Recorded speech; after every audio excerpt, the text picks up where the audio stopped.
¿Estamos o no estamos frente a el inicio de la Tercera Guerra Mundial? ¿Mm? ¿Estamos o no estamos? Pues depende cómo lo veas, depende cómo lo veas. En Europa, actualmente, y debido a la guerra entre Rusia y Ucrania, hay todo un ambiente que se viene caldeando día tras día. Los políticos de la Unión Europea, los principales líderes de la Unión Europea, están promoviendo un rearme con miras a la posibilidad de una guerra con Rusia en los próximos 5 años. Así están las cosas. Por otro lado, tienes el conflicto que acaba de iniciarse con el bombardeo de Israel hacia Irán. No se sabe todavía si va a haber algún tipo de respuesta. Y lo que es coincidente es que ambos países, tanto Rusia como Irán, son parte del eje BRICS, parte del eje en donde también está China, y China tiene intereses en este momento por Taiwán. Así están las cosas en el mundo, pero yo les voy a explicar un poquito qué es lo que está ocurriendo específicamente en Irán y por qué la cuestión es grave. Porque a diferencia del conflicto o de las escaramuzas previas, las de hace ya algún tiempo, en esta ocasión sí podríamos estar hablando de una suerte de guerra abierta entre ambos países, entre ambos países. Eh, Algunas cositas que tenemos que tomar en cuenta. Ayer hubo un ataque quirúrgico, ha sido un ataque muy sofisticado de parte de la gente de Israel contra los objetivos nucleares y los principales líderes operativos de Irán.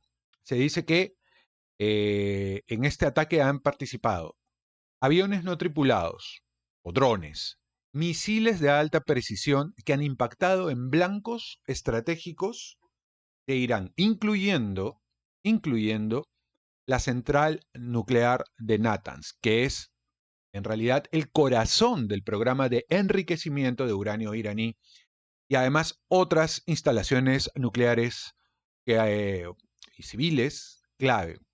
Al mismo tiempo, paralelamente, porque para que vean que esto ha sido una acción coordinada, no ha sido una respuesta ni casual ni espontánea, simultáneamente varios drones han eliminado a altos mandos militares y científicos nucleares, incluyendo al comandante en jefe de las fuerzas aéreas de la Guardia Revolucionaria iraní.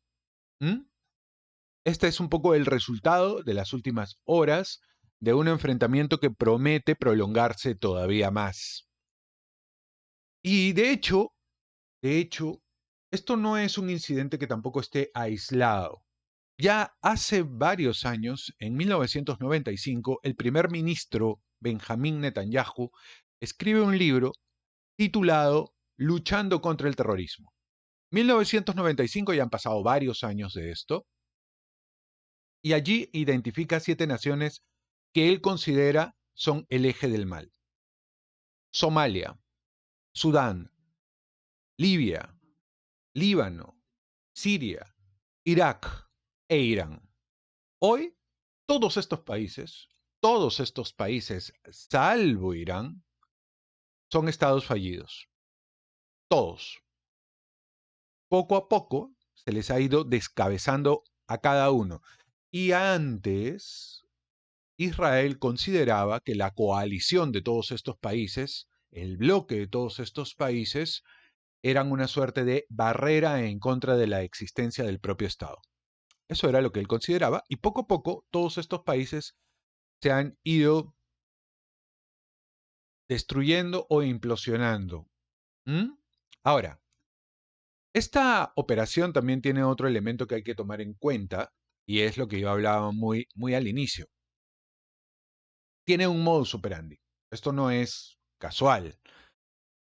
Hace apenas unos días, la base aérea rusa de Engels, donde habían almacenados los aviones Tupolev y los Tu-95MS, que son súper importantes o eran súper importantes para Rusia porque eran los aviones que precisamente te permiten transportar material nuclear, fueron destruidos por drones.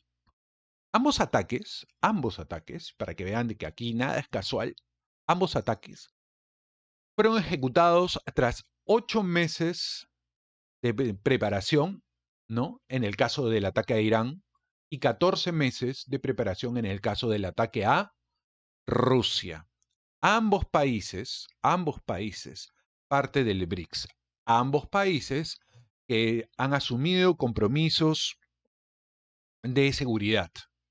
Ambos países que de alguna manera representan al mismo eje. En ambos países se han utilizado drones introducidos de manera subrepticia, sigilosamente, ¿no? Y a ambos países les han tocado infraestructura crítica para el desarrollo general de los BRICS. El analista de seguridad, Ignacio García Valdecasas, ha dicho algo así. Esta es una estrategia coordinada para debilitar a los rivales geopolíticos de Occidente. Se ataca primero Rusia, luego Irán, y luego ¿quién sigue? ¿Cuál es el más importante enemigo que en este momento tiene Occidente que no es Rusia? China. China que tiene intereses en Taiwán. China que en este momento está liderando la carrera tecnológica, disputándosela con los Estados Unidos, pero que todavía no alcanza el poderío, el desarrollo militar que tiene los Estados Unidos. De hecho, Donald Trump acaba de firmar un acuerdo hace un par de días con China para tratar de asegurarse las tierras raras que dispone este país y que son tan importantes para el desarrollo de su complejo tecnológico. ¿Mm? Ahora, volvamos a Israel, no nos vayamos tan lejos. ¿Qué es lo que ha dicho Israel en este momento? Ha dicho que esta operación se circunscribe en el marco de lo que ellos consideran defensa preventiva ante una inminente amenaza de carácter nuclear iraní. Sin embargo, y esto hay que tenerlo muy en cuenta, hay varios documentos de inteligencia de los Estados Unidos que han sido confirmados por la agencia Reuters que revelan que Irán abandonó, o por lo menos no continúa con la misma rapidez, su programa de armas nucleares, ¿no? Porque desde hace muchos años se viene advirtiendo que eventualmente Irán está a muy pocos meses, años, días incluso, de alcanzar ese nivel de enriquecimiento necesario como para producir sus propias armas nucleares. De esto se viene hablando desde el año 2000. Si ustedes miran los archivos y las declaraciones de los principales líderes de Israel y de Estados Unidos, van a poder ver que se le achaca este tema a Irán desde hace ya bastantes años. Tulsi Gabbard, quien es directora de Inteligencia Nacional de Estados Unidos, acaba de declarar en Hiroshima hace apenas un par de días, lo siguiente, abro comillas, estamos más cerca que nunca del abismo, de la aniquilación nuclear. Esto no lo está diciendo cualquier persona, esto lo está diciendo la directora de inteligencia de los Estados Unidos. Las élites belicistas, dice ella, y hay que ver a quién se refiere con élites belicistas, fomentan tensiones porque creen tener refugios seguros inaccesibles para el pueblo. Las élites belicistas. O sea, esta es la gente que promueve toda la carrera armamentista y a la que obviamente no les va a ocurrir nada en caso de una confrontación nuclear, porque van a tener refugios. Tienen refugios actualmente como para poderse esconder frente a una situación de este tipo. Refugios a los que no tiene acceso el resto del pueblo, el resto de la población, tú y yo, la gente que vive sobre todo en Europa, porque ese sería el escenario de operaciones, el teatro de operaciones en caso de una escalada. Por otro lado, esta justificación de ataque preventivo viola de manera grave los acuerdos internacionales en este sentido. Por ejemplo, la Carta de las Naciones Unidas, en el artículo 2.4, que prohíbe el uso de la fuerza salvo defensa propia inmediata.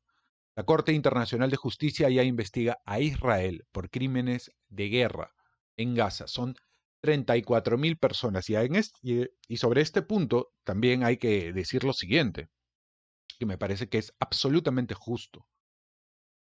Israel es profundamente quirúrgico cuando se trata de Irán y puede bajarse a los líderes iraníes, incluso en sus propias casas, sin afectar al resto.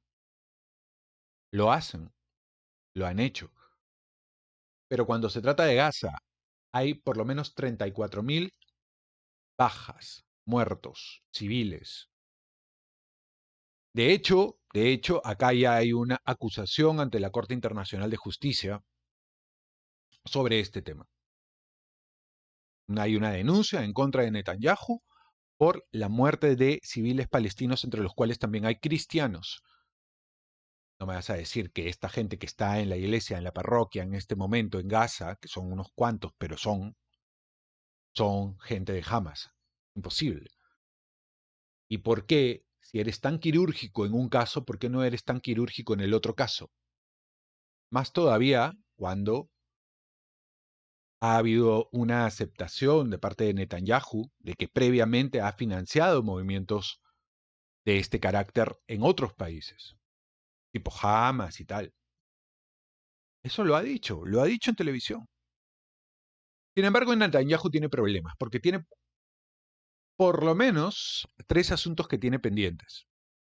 Tiene una crisis interna, porque hay una protesta, ciernes dentro de Israel, producto de una serie de reformas en el aparato judicial de Israel. Hay, en este sentido, sanciones de Reino Unido, de Noruega y de Australia contra ministros ultranacionalistas. Estamos hablando de Smotrich y Ben-Gvir. Por otro lado, tiene una serie de juicios por corrupción que están pendientes aún, ¿no? Los tiene ahí. Y también el desgaste Gaza. Este tema también es absolutamente injustificado. Están arrasando toda una población y entra dentro de las características de genocidio. Perfectamente. Este especialista, Valdecasas, ha dicho algo así.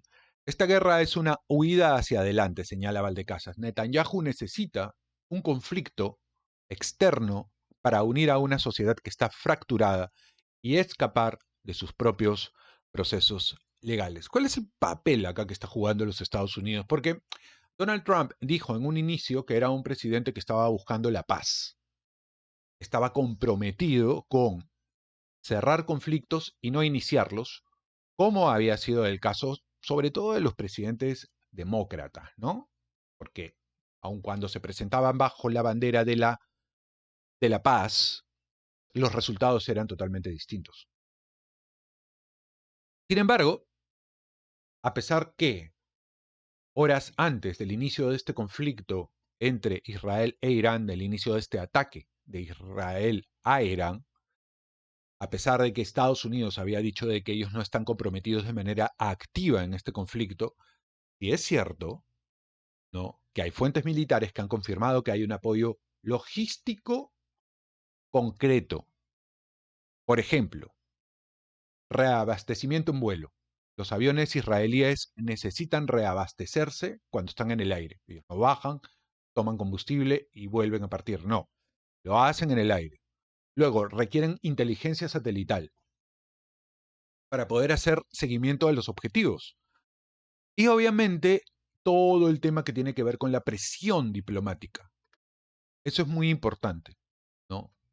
Hay una presión diplomática sobre Israel que de alguna manera Estados Unidos tiene que sublimar. Presión diplomática y presión en términos también de relaciones públicas. Y esto ha hecho que hoy Donald Trump haya dicho en su cuenta en Truth Social, haya dicho lo siguiente. Día Irán, 60 días para un acuerdo nuclear. Hoy es el día 61. Ahora tendrán una segunda oportunidad antes de que sea demasiado tarde. Esto ha dicho el presidente de los Estados Unidos, Donald Trump, que también está afrontando una serie de convulsiones sociales a nivel interno. Aun cuando hay gente que dice que estas convulsiones sociales que está enfrentando en realidad era una especie de estrategia ah, de... ¿Cuál es la palabrita? Ingeniería social para que la gente ponga su cabeza en otra cosa y no necesariamente en lo que está ocurriendo o está a punto de ocurrir en Medio Oriente. También hay de eso. También hay de eso. Bien.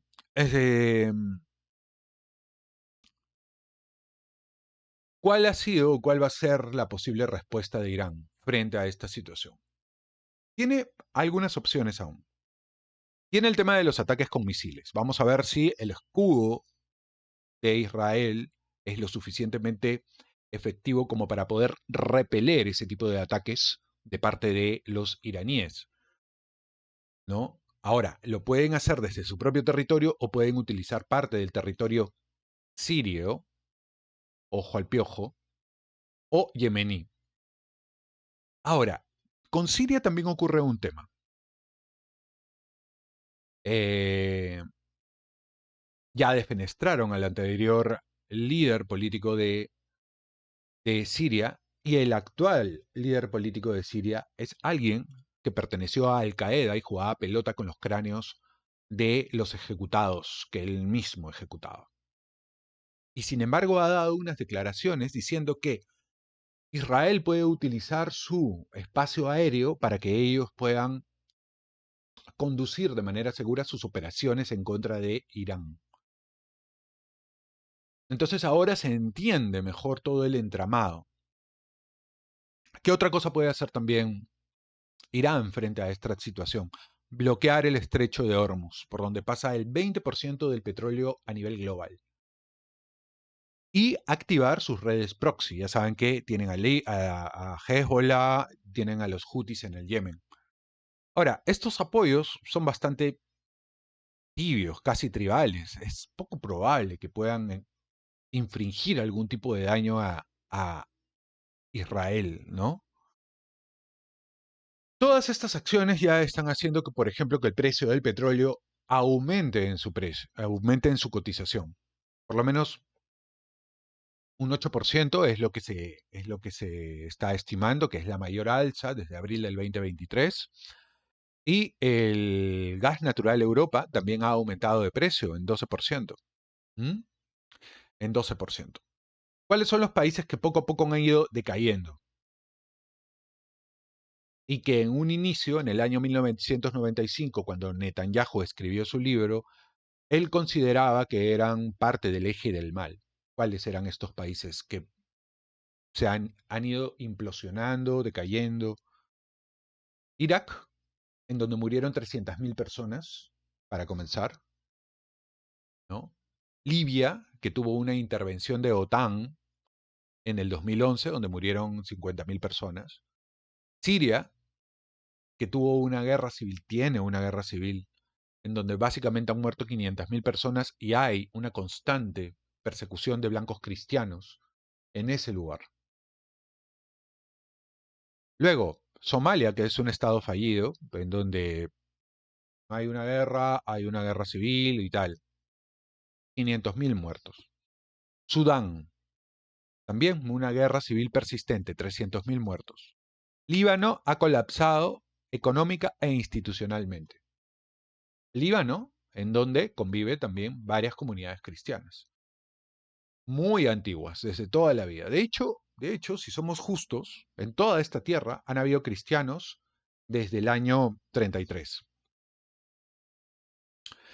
Irán era el último eslabón de toda esta cadena de países que representaban para Israel una amenaza en contra de sus intereses expansionistas. Su caída le entregaría a Occidente,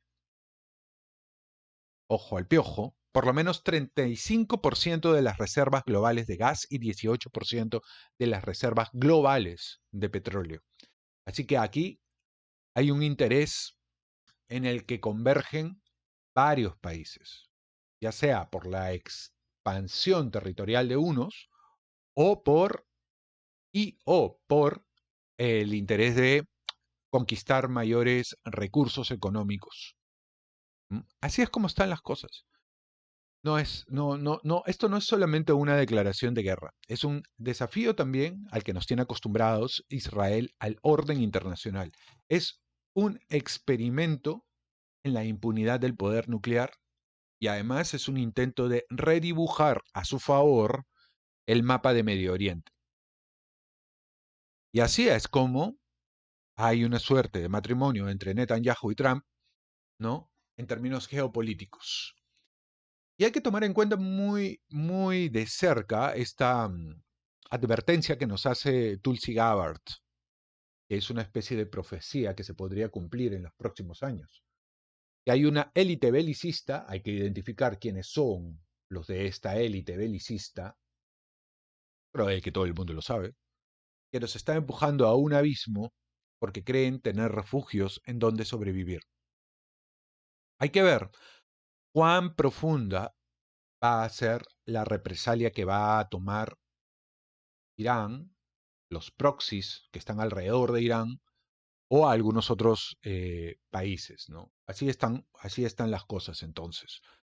Y bueno, las noticias a nivel global no se han hecho esperar. Obviamente, vamos a echarle una ojeada entonces a lo que aparece en este momento cuando nosotros ponemos noticias, noticias de Irán. Y lógicamente va a haber también una oleada de propaganda, porque de esto se trata. Si bien es cierto, este país, ¿no? No es el culmen de la justicia, pero seamos sinceros, Irán tampoco es que haya atacado a muchos países, aun cuando se le achaca el financiamiento de grupos terroristas. Pero ¿y acaso los otros países no lo hacen? El propio Netanyahu ha dicho hace unos días de que él ha financiado grupos terroristas también, y no se tiene el mismo rigor en contra de él. Hoy ya nos olvidamos de las cosas que hacía también el propio Estados Unidos o la CIA, y sin ir tan lejos en países de Hispanoamérica, ¿no? A ver, dice, valiente pueblo, esto es algo de hace 2 horas, ¿no? Tengo un mensaje. Nuestra lucha no es contra ustedes, es contra la brutal dictadura que los ha oprimido durante 46 años. Creo que el día de su liberación está cerca. No dudo que eventualmente se puedan tumbar a los ayatolas que en este momento tienen el poder en Irán, la antigua Persia. No dudo, podría ocurrir, porque dentro también hay una serie de contradicciones que se podrían ir agudizando durante las próximas horas. Pero vamos a ver qué tanto soportan, ¿no? ¿Qué tanto soportan? El antiguo rey, este es el antiguo rey de Irán o de Persia, digamos que es el nombre original,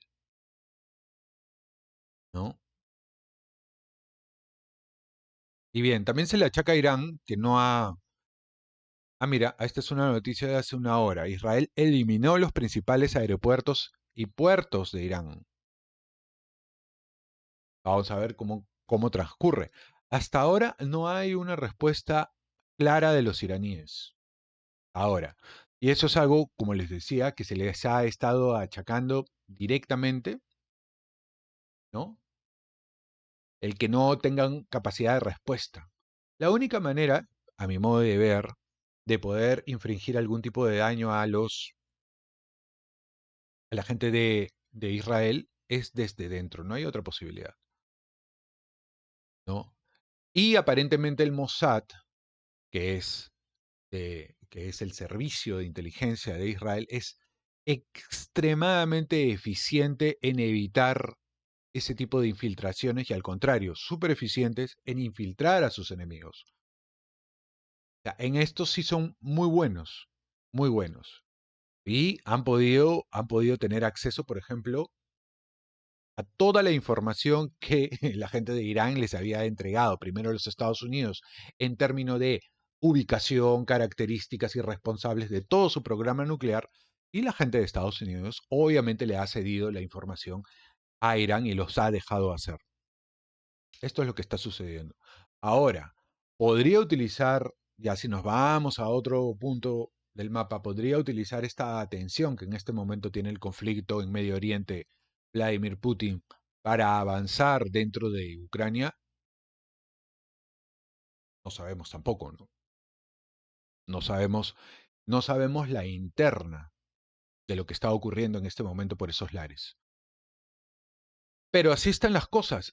Podría ocurrir que eventualmente Rusia quiera apoyar a Israel de alguna manera en términos de envío de armamento y tal, o China, es complicado, ¿no? Porque Rusia está ahora mismo en su propio tema. Entonces, si todavía no puede ni terminar el suyo, no creo que tenga la disposición como para poder ir y enfocarse en todo, en otro lado, ¿no? Y China, ¿qué es de China? Porque la próxima, la que sigue, es China. ¿Cuál va a ser el papel de China frente a esta situación? Habría que ver. Y luego hay que ver cómo esto eventualmente se puede generalizar. Porque si nosotros lo vemos como elementos que son aislados, creo que caemos en un error. Creo de que estamos frente a una ofensiva de un bloque en contra de otro bloque. Y en algún momento ese otro bloque va a responder, ¿no? Vamos a ver cómo van las cosas.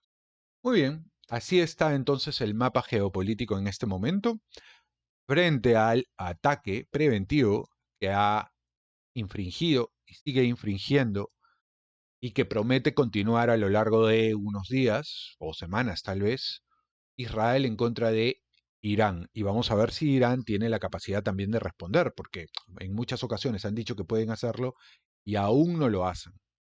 Aun cuando estamos en un contexto ahora sí totalmente diferente, porque esto tiene características de guerra abierta. Vamos a ver cómo se da.